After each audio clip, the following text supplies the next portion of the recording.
Ahmedabad plane દુર્ઘટનાનો પ્રારંભિક report આવ્યો છે। વિમાન ટેકઓફ થયા પછી તરત જ બંને એન્જિન બંધ થઈ ગયા હતા।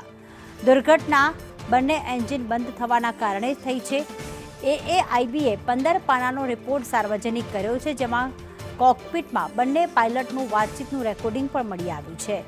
એક પાયલટે બીજાને એન્જિન બંધ થવા વિશે પૂછ્યું અને બીજાએ પાયલટે નામાં જવાબ આપ્યો હતો। ટેકઓફ પછી વિમાનના પાયલટે મેસેજ કર્યો હતો। એર ટ્રાફિક કંટ્રોલરને મેડે કોલ મોકલ્યો હતો, પરંતુ મેડે કોલનો કોઈ જ જવાબ મળ્યો ન હતો।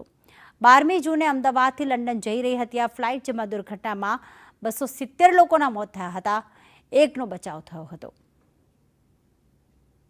તો રિપોર્ટમાં જે ખુલાસા થયા છે તે આપણે બતાવી રહ્યા છીએ। રિપોર્ટમાં એ ખુલાસો થયો છે કે બંને એન્જિનની જે ફ્યુઅલ કટ ઓફ સ્વિચ હોય છે તે પહેલાં વિલંબ થયો અને ત્યારબાદ બંધ થઈ ગઈ હતી।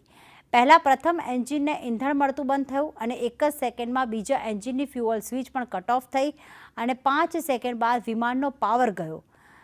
આરએટી એક્ટિવ થયું તેના સીસીટીવી પણ ઉપલબ્ધ છે। એટીસીએ કોલ સાઇન માંગ્યો, પરંતુ કોઈ જ જવાબ નહોતો મળ્યો। બીજી ક્ષણે વિમાન રનવેથી 1.7 કિલોમીટર દૂર હોસ્ટેલ પર ક્રેશ થઈ ગયું હતું। વિમાન માત્ર 32 સેકન્ડ સુધી જ હવામાં રહી શક્યું। બ્લેક બોક્સના ડેટા અનુસાર ટેકઓફ સમયે પૂર્ણ ક્ષમતાથી વિમાને ઉડાન ભરી જ હતી અને ફ્યુઅલ ક્વોલિટીની તપાસમાં પણ કોઈ ગંદકી કે ખરાબી મળી નથી। ટેકઓફ સમયે ફ્લેપ્સ અને લેન્ડિંગ ગિયર યોગ્ય હતા, પોઝિશનમાં જ હતા। વાતાવરણ પણ સારું હતું, કોઈ પક્ષી પર ટકરાયું ન હતું। વિઝિબિલિટી પણ સારી હતી। બંને પાયલટ ફિટ અને અનુભવી હતા। થાક કે માનવીય ભૂલના સંકેત નથી મળ્યા। વિમાનનું વજન અને કાર્ગો નિયમ અનુસાર જ હતા। કોઈ ખતરનાક સામાન પણ મળ્યો નથી। ઘટના સ્થળ પર ડ્રોન ફોટોગ્રાફી તથા વિડીયોગ્રાફી પણ સંપન્ન થઈ ચૂકી છે। વિમાનનો કાટમાળ અમદાવાદ એરપોર્ટ નજીક રાખવામાં આવ્યો છે।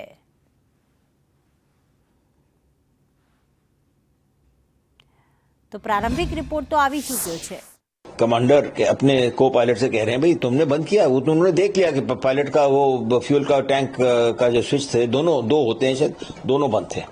ये उसने कहा मैंने तो नहीं किया। तो कैसे हुआ, क्यों हुआ, ये तो समझ नहीं आ रहा ना। अभी इसी के ऊपर इंक्वायरी होगी अब कि क्या हुआ। अभी तक और जो चीजें थी कि यानी चिड़िया बर्ड हिट जो कहलाता है या फ्यूल कंटेमिनेशन या जो कमांडर की सीट है वो खिसक गई थी पीछे, वो सब चीजें तो लगता है एलिमिनेट हो गई हैं, अब वो नहीं है।